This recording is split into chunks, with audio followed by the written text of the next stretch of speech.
Olá! E aí, tudo bem? Bom, semana agitada. Vamos começar falando um pouquinho sobre a retrogradação de Plutão. Plutão é esse planeta que algumas pessoas não consideram mais planeta, né? Porque ele não teria peso nem anéis suficientes, então ele seria anão, mas para a astrologia tropical ainda é planeta, exerce força de planeta, e planeta é a maior hierarquia que a gente tem dentro da astrologia. Então Plutão fala das nossas tristezas, né? Onde a gente precisa se autotransformar olhando para as nossas tristezas, né? Ele aponta para as nossas tristezas, é um planeta frio, mais distante do Sol, né? Nosso sistema solar, então é como se ele estivesse mais distante da luz, né? Então, quando ele retrograda, ele fica mais distante da Terra, o que automaticamente causa uma lentidão no processo de autotransformação, né? De olhar para dentro, de enxergar o que precisa ser autotransformado, né? O que precisa ser olhado, o que precisa ser investigado em relação às nossas sombras, né? E aí ele fica afastado, causa essa lentidão, essa questão de revisão, né? E aí a gente fica nesse processo de revisar o que já precisa ser revisado, né? Ele tá nessa retrogradação em Aquário. Aquário é transgressão e quebra de paradigmas, então fala muito de uma questão de reavaliar as nossas criações, ideias, criatividade, né? Exercer esse autorrespeito pela nossa capacidade de inovar, né? Ter a coragem de inovar, ter a coragem de ir com tudo, né? Mesmo que tenha que chegar um pouco com o pé na porta, mas entender se vale a pena ou não, né? Meter esse pé na porta para inovar, transformar, né? E aí pede essa observação, né? Ele retrogradou hoje às 12h27 no horário de Brasília, hoje 4/5, e vai ficar retrógrado até 13/10,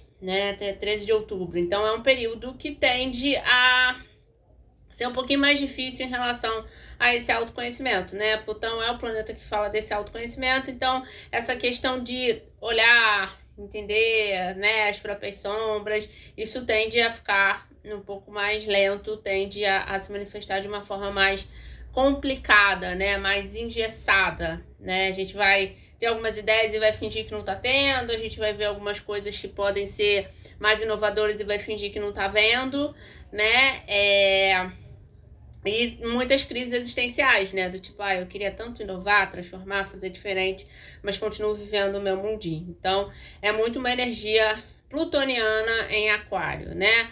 E aí a semana começa com esse Plutão retrógrado em Aquário e com uma lua crescente em Leão, né? Então, o Sol tá em Touro, a lua tá crescendo hoje, né, em Leão, e a lua em Leão fala desse lugar de sentir expansivamente, né? Leão é o líder generoso do zodíaco, né? Então tem uma coisa meio de rei, né? Sentir nesse lugar mais de realeza, né?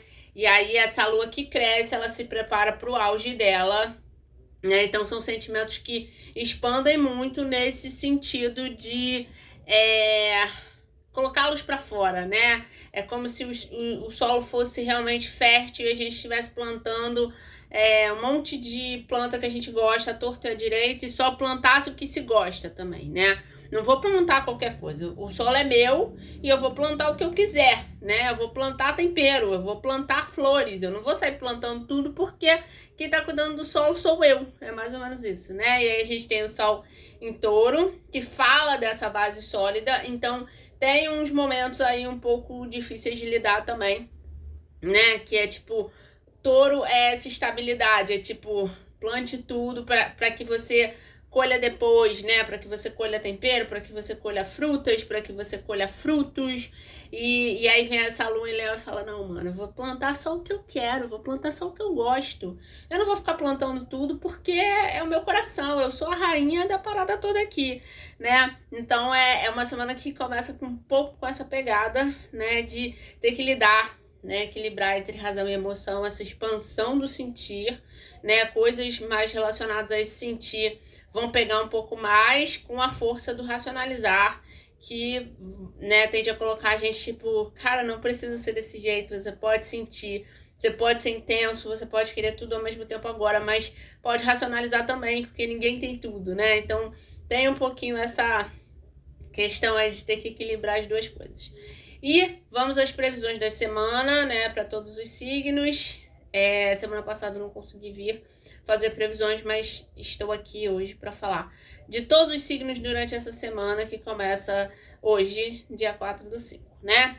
Para Áries, é uma semana de responsabilidades, né? Aprender a lidar com as próprias responsabilidades, ter que encarar as responsabilidades de frente, né? Tomar um pouquinho de cuidado com a impulsividade, mas lidar melhor com todo esse chamado de responsabilidade. Para Touro, é uma semana que exige ter que lidar com poder, exatamente porque o Sol está em Touro, né? E aí a gente tem essas crises aí existenciais. Mas Taurino é uma semana que tem que aprender a lidar com esse poder, tende a ter poder nas mãos em alguma situação. Pode ser situações de grande poder ou situações de poder menorzinho, mas tem que saber lidar, né? Seja grande ou seja pequeno, a gente tem que saber lidar com aquilo que nos é dado e aquilo que muitas vezes é reconhecimento do nosso trabalho, né? Reconhecimento do nosso esforço. Né? Então não é um poder que vem do nada, é um poder que vem como reconhecimento daquilo que você já vem plantando, né, Taurino? Então, toma cuidado, observa e, né, tenta lidar bem com esse poder. Para Gêmeos, é uma semana de trabalhar a flexibilidade. Fácil, nem um pouco, né? Não que geminiano não seja flexível, né? Se tem uma coisa que geminiano é flexível, mas às vezes está mais pegado por uma questão de sentir, né? Pode estar sentindo de alguma forma, ou pode estar um pouco mais estável. Hoje eu quero, amanhã eu não quero, que é muito Gêmeos, né? É muita característica de Gêmeos. Então, é uma semana de ser mais flexível, né? De olhar para o outro e tentar entender qual é a visão do outro em relação àquilo que você está vendo. Porque muitas vezes o que eu vejo não é igual ao que o outro vê. Por mais que a gente esteja olhando para o mesmo lugar, mesmo ponto, né? Às vezes as perspectivas são completamente diferentes. Então, pensa nisso, tá, Geminiano?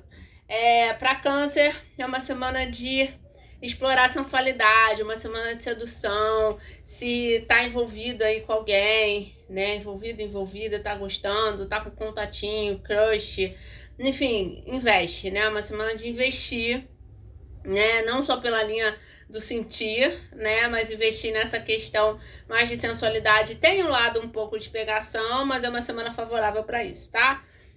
Para Leão, é uma semana de ter que lidar com os próprios sentimentos e emoções, né? A Lua entra, a gente começa a semana com a Lua em Leão, então vem uma intensidade muito grande para os leoninos, né? Então aprenda a lidar com as suas emoções, trabalhe esse autoconhecimento em relação às suas emoções, porque essa semana pede, tá bom, Leão?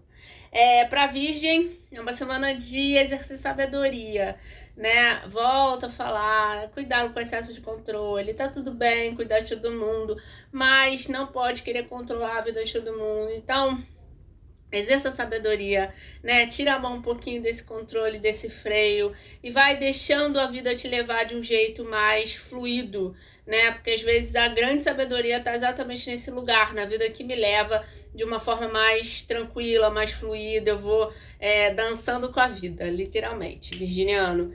Para Libra, é uma semana de cocriação, então foca aí na energia que você quer fazer fluir, né? Você quer fazer render. Então, cocria, Libriano. A semana tá muito favorável para você focar sua energia em relação à cocriação daquilo que você quer, né? Nas coisas que você quer. Para Escorpião, semana de mudanças. Escorpião não gosta muito de mudança, né? Meu lado escorpiano sabe bem disso. Mas é uma semana de mudanças, assim. É uma semana de ter que lidar com as mudanças e fazer isso de uma forma mais tranquila. Cuidado, porque Plutão tá retrógrado e Plutão rege Escorpião. Então, tende a ser um pouco difícil, tá? Mas, assim, tenta agir com sabedoria também para lidar com essas mudanças. Para Sagitário, é uma semana de colocar cuidado no mundo, né? Você é naturalmente leve, né, Sagitariano? Você é naturalmente brincalhão, né? Gosta de conversar e tá tudo certo. Agora, coloca essa sua energia, essa sua leveza no cuidado com as pessoas, né? Porque algumas pessoas vão precisar, algumas vão chegar dizendo que estão precisando e outras simplesmente vão vir literalmente sem dizer nada, mas você vai sacar. Então preste atenção e coloque esse cuidado aí no mundo. Para Capricórnio, é uma semana de focar na alegria, né? Nem sempre é fácil focar na alegria para Capricorniano, né? Capricorniano é uma galera mais focada, mais séria, né? Mais do trabalho, mas tem um lado, né, que só quem convive sabe, tem um lado espontâneo e brincalhão que Capricórnio só deixa chegar quando tem intimidade. Então, foca nesse lado, né? Foca na alegria, assim, foca na leveza para ajudar a sua semana, que é uma semana completa, né? Depois de vários feriados aí, é uma semana completona de segunda a sexta, pelo menos de trabalho. Então, para a maioria das pessoas, né? Então, foca nessa energia de alegria no seu dia a dia e adentra final de semana, né? Leva isso aí pro teu sábado, pro teu domingo, pro teu finalzinho de domingo hoje, né? Foca nessa alegria aí para lidar melhor com as situações da vida. Para Aquário é uma semana de organização. Organize sua vida, aquariano. Fácil? Nem sempre, tá? Até porque Plutão tá em Aquário retrógrado. Então, tem um lugar de questionamentos também, né, que atinge muito o aquariano por causa do Plutão. Então, assim, talvez a cabeça fique um pouco confusa, né, e Aquário é mente, mas tenta organizar, dá aquela respirada, né, tenta organizar a vida, tenta organizar as coisas. E por último, Peixes, é a semana de se relacionar, pisciano. Cuidado com o excesso de paixão, né? Cuidado com o excesso de ilusão, de ficar vendo um mundo azul com bolinhas brancas, porque é um pouco você, né? Mas assim, tenta se relacionar da forma mais realista possível, mas não tem problema levar um pouquinho de alegria, de leveza pra vida, né? Colocar uma pitada de romantismo, uma pitada de amorzinho na vida, tá? Bom, é isso, esses são os recados da semana. Vale também para quem saca de mapa, para quem, né, tem curiosidade, olhar, para quem já fez mapa, seja comigo ou qualquer outro astrólogo, olhar um mapa onde tem aquário, para conseguir entender qual é a casa que vai ficar mais mexida em relação a esse Plutão retrógrado, tá? Anne, como é que eu faço isso? É só puxar da casa 1 ao restante, mas se quiser pode perguntar. Tem outros astrólogos aí que tem site que explica direitinho como é que faz, para entender um pouquinho como é que essa energia desse Plutão retrógrado vai mexer com a sua vida, tá bom? É isso, eu volto para falar de alguma outra coisa que esteja lá em cima, mexendo aqui ou aqui. Boa semana para todo mundo e até a próxima.